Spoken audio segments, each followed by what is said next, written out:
Students, आज हम start करने वाले हैं बायोकेमिस्ट्री का चैप्टर नंबर 5 जिसका नाम है एंजाइम्स। ठीक है, एंजाइम्स के बारे में ऑलरेडी आप सबको आई होप के पता होगा क्योंकि आप लोगों ने मैट्रिक और एफएससी में वो पढ़े हुए हैं। सो यहाँ पे डिफाइन करते हैं। हमने कहा है कि enzymes are the proteins produced by the living cells that catalyse a chemical reaction. ये इसकी डेफिनेशन है। ठीक है, एंजाइम्स होते हैं प्रोटीन्स। प्रोटीन्स कहाँ होते हैं? हमारी बॉडी में। दैट इज वाई हमने कहा these are produced by the living cell. Living cells means human body ले रहे हैं यहाँ पे। कैटालाइज का लफ्ज जहाँ आएगा दैट विल मीन्स कि कोई चीज जो कि स्पीड अप हो रही है। आगे बात आ गई है केमिकल रिएक्शन। तो केमिकल रिएक्शन कहाँ पे हो रहे हैं?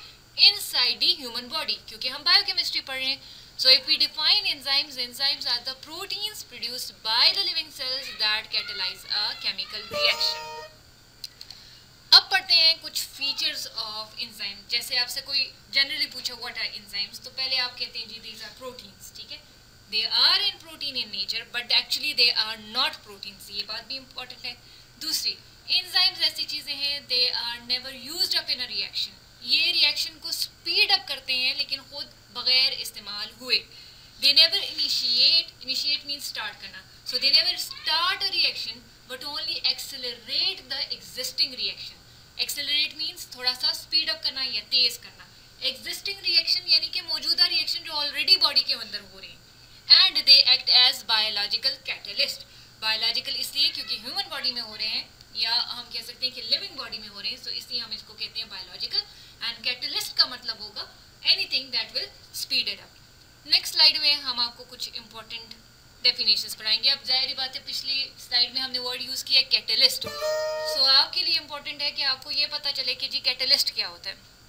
The agents that in minute amount, ऐसी चीजें जो कि बहुत स्मॉल अमाउंट में रिएक्शन को स्पीड अप करते हैं without appearing in the final product. यानी कि आपका जो रिएक्शन है, से फॉर एग्जांपल हम कहते हैं कि हमने A प्लस बी दो चीजें नहीं है और इनको मिला के हमने प्रोडक्ट डी बनाना है, तो प्रोडक्ट डी में वो अपीयर ना हो ऐसी चीज को हम कहेंगे catalyst. The next thing is substrate. The compound on which enzyme acts is called as substrate. वो चीज जिसके ऊपर एंजाइम एक्ट करेगी उसको हम कहेंगे सबस्ट्रेट। ठीक है, एनीथिंग या ऑन द कंपाउंड या a chemical on which an enzyme will act will be known as substrate. The next thing is about the nomenclature. Nomenclature, ठीक है, यहाँ पे हमारे पास दो वर्ड्स आ रहे हैं। हम लेते हैं nomenclature के लिए।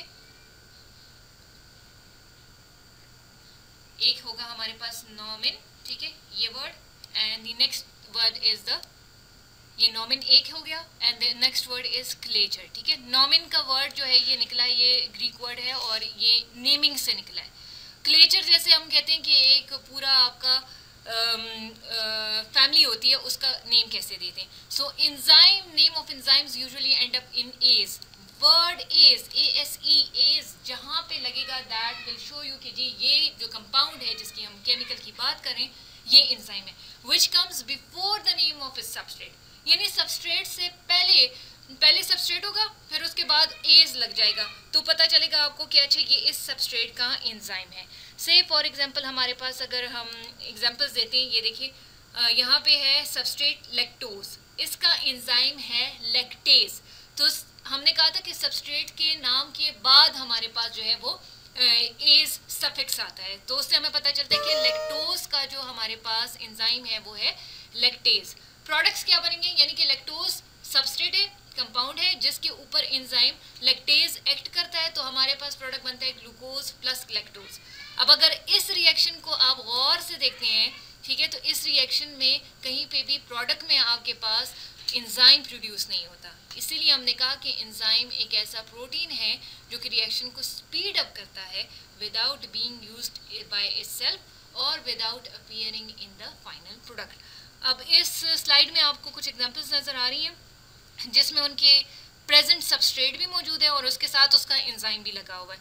लाइक माल्टोज है तो वहाँ पे एंजाइम हमने माल्टेज लगाया है और उससे प्रोडक्ट हमें ग्लूकोज मिल रहा है।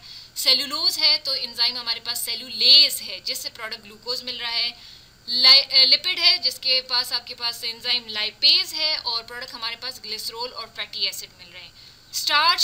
स्टार्च का जो हमारे पास एंजाइम है that is amylase. The word is showing कि यहाँ पे एंजाइम है और प्रोडक्ट माल्टोज मिल रहा है, प्रोटीन है जिसके ऊपर आपके पास एंजाइम लिखा है प्रोटीएज, प्रोडक्ट बनेंगे है पॉलीपेप्टाइड एंड पेप्टाइड।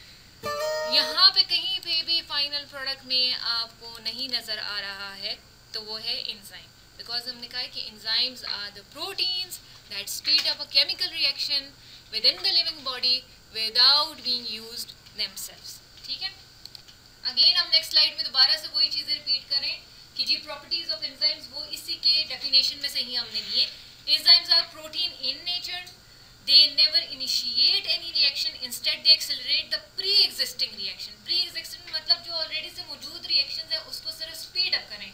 से फॉर एग्जांपल हम कहते हैं कि एक रिएक्शन हमारी बॉडी में 1 घंटे में चल रहा है तो एंजाइम लगता है तो वो 20-30 मिनट्स में हो जाता है। ठीक है, then we say they reduce the energy of activation. Now this is an important चीज़ जो कि हम इसके आगे एक्सप्लेन करेंगे कि एक्टिवेशन एनर्जी या एनर्जी ऑफ एक्टिवेशन क्या होती है। रिड्यूस का मतलब होता है कम करना। ठीक है, enzyme will reduce the energy of activation. Enzymes are highly specific in their action, ये बड़ा इंपॉर्टेंट पॉइंट है। हाईली स्पेसिफिक का मतलब है कि एक रिएक्शन के लिए खास एंजाइम एक ही होगा, वो किसी और सबस्ट्रेट के ऊपर यूज नहीं हो सकता। ठीक है, से फॉर एग्जांपल अब हम कहते हैं, ये पिछले एग्जांपल में भी हमने देखा हमारे पास माल्टोज लेते हैं, माल्टोज सबस्ट्रेट है तो इसका एंजाइम माल्टेज है। ये माल्टेज एंजाइम हमेशा माल्टोज के ऊपर ही एक्ट करेगा, ये ऐसे नहीं हो सकता कि ये लैक्टोज के ऊपर एक्ट करे क्योंकि उसके लिए स्पेसिफिक एंजाइम है। तो ये हम कह रहे हैं कि they are highly specific in their action. Enzymes contain active site where the substrate attach. एंजाइम्स के पास एक खास जगह होती है जिसके ऊपर हम कहते हैं कि आपके पास जो सबस्ट्रेट है वो आके अटैच होता है और उसको हम कहते हैं कि जी वो हमारे पास एक्टिव साइट होती है। यहाँ पे मैं एक डायग्राम आपको शो करने की कोशिश करूंगी, इसमें आपको नजर आएगा जी। ये अब देखिए यहाँ पे ये जो दिखाया हुआ है ये एक्टिव साइट है, ये वो जगह है जहाँ पे ये सबस्ट्रेट वो कंपाउंड है जो स्पेसिफिकली इधर आके लगेगा, उसके बाद ये रिएक्शन शुरू होगा। ये पूरा आपके पास ये जो येलो कलर का नजर आ रहा है ये पूरा का पूरा एंजाइम है, लेकिन ये एंजाइम पूरा प्रोटीन का बना हुआ है, लेकिन इसमें हर एक जगह एक्टिव साइट नहीं हो सकती। ये एक खास जगह है जहाँ पे सबस्ट्रेट आके लगेगा, उसको हम कहते हैं कि ये एक्टिव साइट होती है हमारे पास। ठीक है, सो अगर आपका सबस्ट्रेट एक्टिव साइट में नहीं लगा तो आपका फिर रिएक्शन जो है वो स्टार्ट नहीं हो सकता। नेक्स्ट प्रॉपर्टी ये है इसकी कि enzyme activity can be regulated, यानी कि एंजाइम की एक्टिविटी को हम रेगुलेट का मतलब होता है उसको बैलेंस कर सकते हैं या उसको कंट्रोल कर सकते हैं।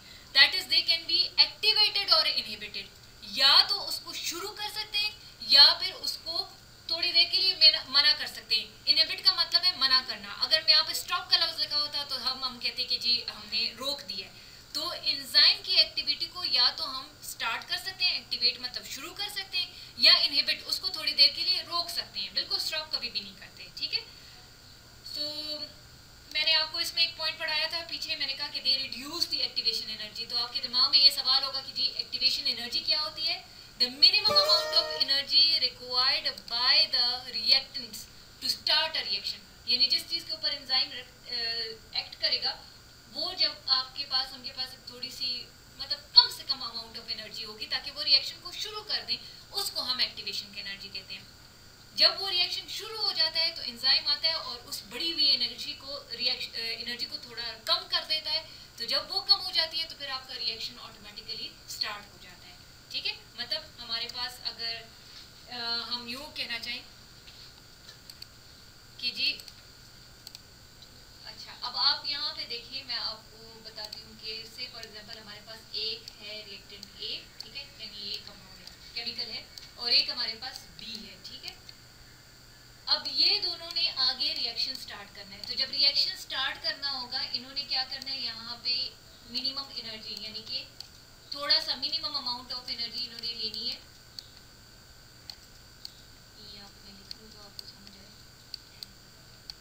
ये मिनिमम एनर्जी जो है ये आपके पास एक्टिवेशन एनर्जी है। ठीक है, ये एनर्जी जब हो जाती है तो आपका रिएक्शन स्टार्ट हो जाता है। यहाँ पे आपका एंजाइम होता है। एंजाइम जब रिएक्शन में आया है तो इसने इस मिनिमम एनर्जी को यानी कि जो एक्टिवेशन एनर्जी है इसको थोड़ा सा रिड्यूस करना है, थोड़ा सा कम करना है।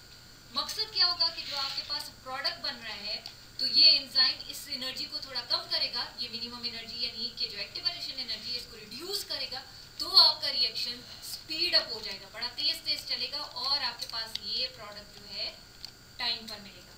ये एक एंजाइम की फुल रिएक्शन होता है, किस तरह एंजाइम एक्ट करता है।